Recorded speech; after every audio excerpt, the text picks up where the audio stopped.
Това, което на днешната сесия вкарахме като предложение, е една стара наша идея да увеличим капацитета на дневния център за младежи с умствени увреждания с още 8 бройки, от 12 те да станат 20. Причината за това наше искане е, че там има много желаещи и много чакащи за тази социална услуга.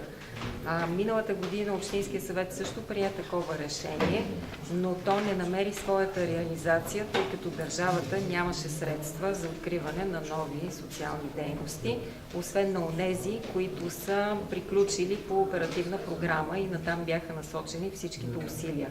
Това, за което имаме информация сега и за това кандидатстваме отново, е, че с компенсирана численост, а именно услуги социални на територията на община Монтана, които не се ползват или се ползват от по-малко хора, да отпаднат и да насочим тази численост към услуги, които имат по-голямо търсене.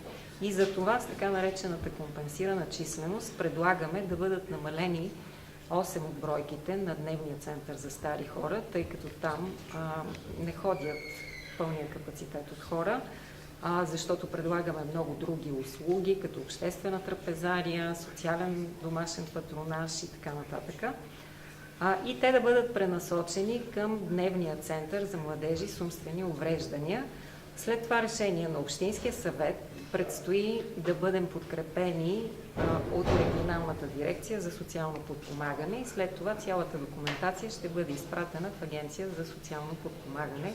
Надяваме се този път наистина да имаме увеличение на тези бройки, защото действително това е една много търсена услуга.